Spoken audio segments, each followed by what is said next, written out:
9월 25일 월요일입니다. 오늘 새벽 우리에게 주시는 하나님의 말씀은 이사야 26장 8절부터 19절까지의 말씀입니다. 여호와여, 주께서 심판하시는 길에서 우리가 주를 기다려 싸우며 주의 이름을 위하여 또 주를 기억하려고 우리 영혼이 사모하나이다. 밤에 내 영혼이 주를 사모하여 싸운즉 내 중심이 주를 간절히 구하오리니 이는 주께서 땅에서 심판하시는 때에 세계의 거민이 의를 배움이니이다. 악인은 은총을 입을지라도 의를 배우지 아니하며 정직한 자의 땅에서 불의를 행하고 여호와의 위엄을 돌아보지 아니하는도다. 여호와여, 주의 손이 높이 들릴지라도 그들이 보지 아니하오나 백성을 위하시는 주의 열성을 보면 부끄러워할 것이라. 불이 주의 대적들을 사르리이다. 여호와여, 주께서 우리를 위하여 평강을 베푸시오리니 주께서 우리의 모든 일도 우리를 위하여 이루심이니이다. 여호와 우리 하나님이시여, 주 외에 다른 주들이 우리를 관할하여 싸우나 우리는 주만 의지하고 주의 이름을 부르리이다. 그들은 죽었은즉 다시 살지 못하겠고 사망하였은즉 일어나지 못할 것이니 이는 주께서 벌하여 그들을 멸하사 그들의 모든 기억을 없이 하셨음이니이다. 여호와여, 주께서 이 나라를 더 크게 하셨고 이 나라를 더 크게 하셨나이다. 스스로 영광을 얻으시고 이 땅의 모든 경계를 확장하셨나이다. 여호와여, 그들이 환난 중에 주를 앙모하여 싸우며 주의 징벌이 그들에게 임할 때에 그들이 간절히 주께 기도하였나이다. 여호와여, 잉태한 여인이 상기가 임박하여 산고를 겪으며 부르짖음같이 우리가 주 앞에서 그와 같으니이다. 우리가 잉태하고 산고를 당하였을지라도 바람을 낳은 것 같아서 땅의 구원을 베풀지 못하였고 세계의 거민을 출산하지 못하였나이다. 주의 죽은 자들은 살아나고 그들의 시체들은 일어나리이다. 티끌에 누운 자들아, 너희는 깨어 노래하라. 주의 이슬은 빛난 이슬이니 땅이 죽은 자들을 내놓으리로다. 아멘. 오늘 본문 말씀은 시의 형식을 띠고 있습니다. 오늘 본문의 앞절에서는 하나님께 감사드리며 찬양을 올려드렸습니다.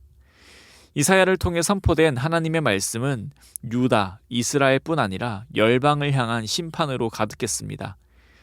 하나님의 심판은 분명 두렵고 떨리는 것이지만 심판의 목적이 멸망이 아니라 자신의 잘못을 깨닫고 뉘우치는 기회의 심판이기에 감사할 수 있습니다. 또 심판으로 끝나는 것이 아니라 하나님께서 회복시키시니 그 은혜가 참으로 놀랍습니다. 일방적인 하나님의 은혜에 사람은 지성과 감정과 의지로 찬양할 수밖에 없습니다. 그 사랑과 공의 앞에 자연스레 노래가 흘러나오며 하나님을 경배합니다. 오늘 이 감사와 간구의 시를 보면서 이 찬양의 고백이 우리의 삶의 고백이 되기를 소망합니다. 이 찬양에는 인간의 연약함과 악인의 결과, 또 하나님의 백성이 얻는 복과 사람의 결단이 다 담겨 있습니다. 먼저 인간의 연약함을 나타내는 표현은 8절 말씀에 주께서 심판하시는 길에서 우리가 주를 기다렸다라는 표현입니다. 이 표현은 사람의 위치를 너무나도 잘 드러내는 표현입니다. 기다리는 것은 아무것도 할 수 없는 것입니다. 사람이 위급한 상황에 처할 때 119를 부릅니다. 그리고 기다립니다. 의료 전문가가 있다면 이야기가 달라지겠지만 전문가가 아니라면 그저 119가 빨리 도착하기를 기다릴 수밖에 없습니다. 기다리는 것은 내가 아무것도 할 수 없다라는 것입니다. 열방에 대한 심판의 말씀이 선포될 때 사람은 당연히 부정하고 그럴 일 없다 하고 혀를 차겠지만 하나님께서 정하신 일은 반드시 이루어집니다. 사람은 그 심판의 말씀이 결국 실현되는 것을 바라볼 수밖에 없습니다. 많은 사람들이 자신의 꿈과 목표를 위해 달려갑니다. 해낼 수 있다는 자신의 삶의 주인이라는 그 욕망에 사로잡혀 발버둥치지만 사람은 결국 모든 것을 내려놓고 기다릴 수밖에 없습니다. 사람은 창조주 앞에 피조물이란 사실을, 그 연약함을 분명히 인정해야 합니다. 이와 비슷한 표현으로 12절을 보시면 우리의 모든 일도 우리를 위하여 이루셨다고 합니다.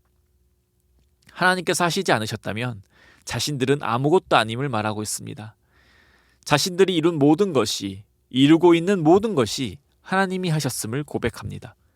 이것은 곧 하나님은 전능하시며 자신은 하나님의 피조물이라는 고백입니다. 이어서 17절부터 18절의 말씀입니다. 산모가 아기를 낳을 때 엄청난 고통을 통해 출산합니다. 저도 들은 이야기고 남자라 경험해보지 못했지만 그 엄청난 고통을 경험했다면 둘째 아이를 가지기 싫을 텐데도 둘째를 낳고 셋째를 낳는 것은 그 고통 뒤에 찾아오는 기쁨이 고통을 뛰어넘기 때문이라고 합니다. 산모의 고통은 엄청난 고통이지만 이와 동시에 생명을 만나게 되는 너무나도 큰 기쁨의 순간이기도 합니다. 그런데 말씀을 보면 18절에 바람을 낳은 것 같다고 합니다. 우리는 바람을 볼 수 없습니다. 또 만질 수도 없습니다. 소유할 수도 없습니다. 우리가 느끼기엔 바람은 우리를 스치고 지나가 사라져버립니다. 그 엄청난 고통을 통해 출산했는데 그것이 바람이었다라는 것은 그 고통이 의미 없는 고통이었다라는 겁니다. 아무 쓸모없는 행동이었다라는 것이죠. 이처럼 사람은 연약하며 그 한계가 분명합니다. 세상에서는 자신의 연약함을 깨닫고 노래한다는 것은 지는 것이고 실패하는 것이지만 하나님 앞에서 자신의 연약함을 노래하는 것은 참으로 복된 것입니다. 왜냐하면 그렇기에 창조주를 인정하고 창조주를 의지할 수 있기 때문입니다. 자신이 피조물이며 연약한 존재라는 것을 깨달을 때 하나님은 은혜를 허락하십니다. 하나님에 대한 지식을 소유할 수 없는 연약한 인간에게 친히 하나님에 대한 지식을 선물로 주십니다. 그런 하나님의 은혜에도 불구하고 하나님을 거역하는 자들이 있습니다. 그들은 악인입니다. 9절 하반절에 보시면 하나님이 땅을 심판하시는 때에 세계의 거민이 의를 배웁니다. 하나님을 모르던 자들이 세상을 주관하시는 것을 보며 하나님을 알게 되고 그로 인해 의를 배우게 될 것입니다. 하나님을 창조주로 인정하며 순종을 배웁니다. 그러나 10절과 같이 악인은 은총을 입을지라도 의를 배우지 않습니다. 여전히 땅에서 불의를 행하고 여호와의 위엄을 돌아보지 않습니다. 그런 악인들의 결말은 무엇인가요? 14절과 같이 그들은 죽었은즉 다시 살지 못할 것입니다. 사망하였은즉 일어나지 못할 것입니다. 왜냐하면 하나님께서 벌하여 그들을 멸하셨기 때문입니다. 우리는 이 고백을 통해 되새깁니다. 세상의 것을 쫓는 것이 얼마나 미련한 것인지 말입니다. 악인의 결말이 뻔히 정해져 있는데 그 악인의 꽁무니를 쫓는 것이 얼마나 어리석은 일인지 말입니다. 우리가 바라보고 우리가 의지해야 할 것은 오직 우리의 찬양받기 합당하신 하나님 한 분이십니다. 악인과는 반대로 의의 길을 걷는 자들의 모습은 어떤가요? 19절의 말씀입니다. 주의 죽은 자들은 살아나고 그들의 시체들은 일어나리이다. 티끌에 누운 자들아 너희는 깨어 노래하라. 주의 이슬은 빛난 이슬이니 땅이 죽은 자들을 내놓으리로다. 아멘. 사랑하는 성도님, 우리는 분명히 피조물입니다. 그렇기에 우리는 우리의 위치를 잘 파악해야겠습니다. 우리는 연약한 자이며 우리는 우리의 인생의 주인이 아닙니다. 인생의 주인이 아니기에 당연히 세상의 주인도 아닙니다. 다른 이들의 주인은 더더욱 아닙니다. 우리는 그저 하나님의 백성이며 하나님의 종입니다. 이 사실을 인정하기에 삶에서도 이러한 자세로 살아가는 놀라운 은혜와 복이 있으시기를 소망합니다. 악인들은 심판을 통해 배우지 못하고 여전히 자신의 욕망대로 살아갑니다. 스스로가 주인이 되고 창조주가 되기 위해 부단히 헛된 노력을 합니다. 그러나 그들의 결말은 영원한 죽음입니다.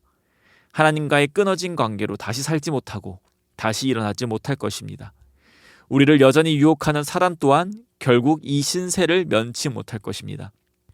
예수님께서 다시 오실 그날에 악은 철저히 하나님으로 인해 멸하게 될 것입니다. 그러니 결국 멸하게 될 헛된 것들이 우리를 아무리 유혹하고 흔들어도 시선과 마음 뺏기지 않고 복되고 완전한 그리스도의 제자의 길을 걸어가기를 소망합니다. 그렇기에 이 모든 사실을 알고 믿는 우리는 당연히 오늘 본문과 같이 하나님을 사모하길 원합니다. 13절과 같이 다른 헛된 것들이 우리를 관할하려 하여도 주만 의지하고 주님의 이름만을 부르길 원합니다. 세상의 것들이 아무리 반짝거리고 가치 있어 보여도 오늘 19절의 말씀, 주의 죽은 자들은 살아나고 그들의 시체들은 일어나리이다. 티끌에 누운 자들아 너희는 깨어 노래하라. 주의 이슬은 빛난 이슬이니 땅이 죽은 자들을 내놓으리로다. 예수 그리스도 안에 참된 생명과 부활이 있음을 굳게 믿음으로 유혹과 고난 앞에서도 주 안에 있음을 기뻐하며 살아가는 우리 되길 소망합니다. 그리하여 우리의 오늘 하루의 삶과 이번 한 주의 삶도 우리를 구원하시며 선한 길로 인도하시는 하나님께만 찬양하며 노래하는 우리 모두가 되기를 소망합니다. 기도드리겠습니다. 모든 것의 주인 되시는 하나님 아버지 감사합니다. 죄의 종으로 아무런 소망 없이 살아가던 우리에게 하나님께서 친히 찾아와 주시고 하나님의 백성으로 살아가게 하시니 감사드립니다. 이런 놀라운 사실과 은혜 앞에 우리는 하나님께만 순종하며 찬양과 영광 올려드리길 원합니다. 그러나 우리 연약하여 온전히 하나님께만 순종하지 못할 때가 많습니다. 우리의 눈은 악인들의 뒤를 쫓으며 욕망과 유혹에 무너질 때가 많습니다. 그런 우리를 불쌍히 여겨주셔서 회개케 하시고 말씀으로 회복하여 다시 결단케 하셔서 선한 양심으로 살아가게 하여 주시옵소서. 늘 어린아이로 머무르는 것이 아니라 말씀으로 결단하고 힘써 싸움으로 그리스도의 제자로 살아가는 귀하고 복된 인생 되게 하여 주시옵소서. 오늘과 이번 한 주의 모든 삶에도 우리와 동행하시며 우리의 삶을 통하여 영광 받아 주실 줄 믿사오며 이 모든 말씀 살아계신 우리 주 예수 그리스도의 이름으로 기도드립니다. 아멘. 우리 이 시간 함께 기도하실 때에 주신 말씀을 붙들고 기도하시고 또 주간 기도 제목에 따라서 나라와 민족, 한국 교회의 부흥을 위하여서 함께 기도드리겠습니다. 먼저 나라와 민족을 위하여서 한국 교회 지도자들과 부산과 한국 교회의 부흥을 위하여 기도해 주시기 바랍니다. 또 말씀과 기도로 승리하는 한 주 되도록 기도해 주시기 바랍니다.